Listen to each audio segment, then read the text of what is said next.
Kita ke pertanyaan berikutnya, Pak Pendeta. Bilang Musa masuk surga. Apa ukuran dia masuk surga? Karena waktu itu belum ada Yesus yang bilang dia jalan keselamatan. Musa orang perjanjian lama, ya, dan dia pasti masuk surga.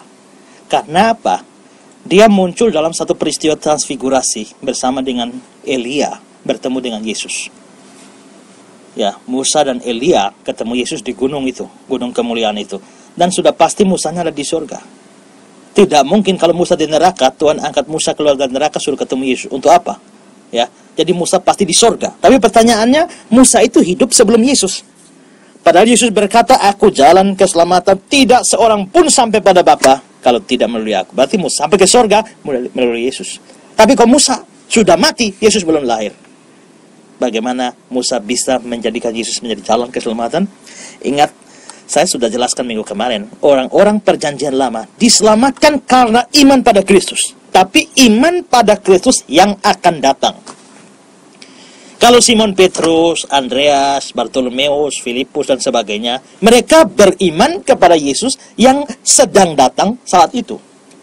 Kalau kita hari ini, kita beriman pada Yesus yang sudah datang 2000 tahun lalu. Tapi Abraham, Musa, Yesaya, dan sebagainya, mereka beriman kepada Kristus yang akan datang 2000 tahun kemudian. Dari mana kita tahu? Yohanes 8 ayat 56. Abraham bapamu bersukacita karena dia melihat hariku, dan dia telah melihatnya dan dia bersukacita. Yesus bilang, Abraham bapamu bersukacita karena dia melihat hariku. Kapan Abraham lihat Yesus? Abraham sudah mati, Yesus belum lahir. Ini harus diartikan Abraham melihat Yesus dalam iman. Ibrani 11 ayat 13. Dalam iman mereka semua telah mati sebagai orang-orang yang tidak memperoleh apa yang dijanjikan itu, tapi yang hanya dari jauh melihatnya dan melambai-lambai kepadanya, dan hanya mengakui bahwa mereka adalah orang asing dan pendatang di dunia ini. Contoh lain adalah Yesaya. Yesaya itu sudah mati, Yesus belum lahir.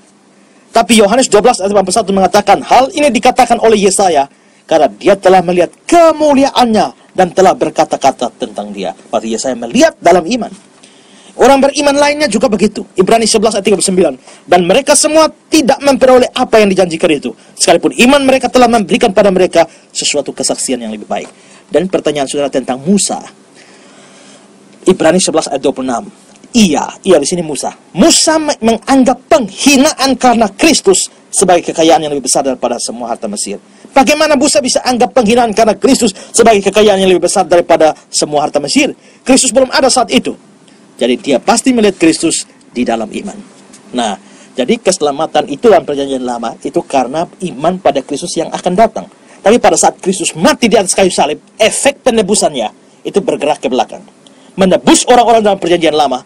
Dan buktinya adalah Matius 27 ayat 51-53. Pada saat Yesus mati, ayat 52 berkata, dan kuburan-kuburan terbuka, banyak orang kudus yang telah meninggal bangkit, dan seterusnya. Berarti Yesus mati, kuburan orang perjanjian lama terbuka, orang kudus perjanjian lama bangkit.